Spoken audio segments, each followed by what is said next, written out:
So అన్ని నాట్యాల కల్లా మన ఇండియాలో భరతనాట్యం అనేది ఎంతో ప్రసిద్ధిగాంచింది కదా. సో స్వామివారి సేవలో అయితే గిరి ప్రదక్షిణ చేసేటప్పుడు పిల్లలందరూ కూడా భరతనాట్యం వేస్తూ కూడా వాళ్ళ సేవని అనేది వాళ్ళ సేవ అనేది చేశారనమాట. వాళ్ళ కళ ప్రతిబింబించే విధంగా గిరి ప్రదక్షిణలో అందరూ కూడా ఎంతో చక్కగా అయితే సేవ చేశారు. ఉన్నారు కదండి పిల్లలు, వీళ్ళే అన్నమాట ఎంతో చక్కగా అయితే చేశారు. నాన్న నీ పేరేంటి తల్లి? ఎంతో చిన్న పాప, ఈ చిన్న పాప మొత్తం గిరి ప్రదక్షిణ చేసి తన భరతనాట్యంతో స్వామిని మెప్పించింది. స్వామి ఏం పేరు నాన్న నీది? ప్రెగ్నెన్సీ. ఏ క్లాస్ చదువుతున్నావు? ఎల్కేజీ. ఓ తల్లి, బంగారు తల్లి. ఎలా అనిపిస్తుంది నీకు? భరతనాట్యం వేసావు కదా, ఫస్ట్ టైమా? First time. నువ్వు నాన్న? Fourth time. నీకు ఏ విధంగా అనిపిస్తుంది? బాగా అనిపిస్తుంది. నాన్న నీ పేరేంటి తల్లి?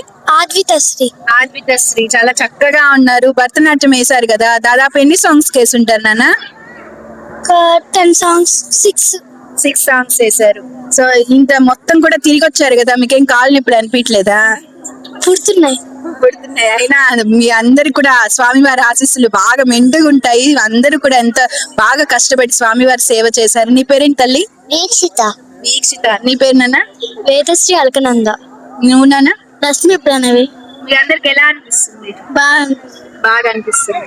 సో ఈ విధంగా అయితే ఎంతో మంది కూడా ఇదే విధంగా చిన్న పిల్లల నుంచి పెద్దవాళ్ళ దాకా కూడా అందరు కూడా వచ్చి స్వామివారి సేవలో అయితే పాల్గొన్నారు. సో ఇదంతా కూడా నిర్వహిస్తున్నటువంటి నిర్వాహకులు అయితే మనతో ఉన్నారు. వారిని అడిగి కూడా కొన్ని విశేషాలు అడిగి తెలుసుకుందాం, ఎక్కడి నుంచి వచ్చారు ఏంటి అనేది. సార్ నమస్తే సార్, మీ పేరు? నా పేరు వెంకట సుబ్బయ్యమ్మ. మనకి కావలి నుంచి వస్తూ ఉన్నారు. 2 సంవత్సరాల నుంచి దేవుడి సేవ అందరూ వాళ్ళు ఇష్టపూర్వకంగా వచ్చి చేస్తున్నారు. చాలా బాగా చేస్తున్నారు.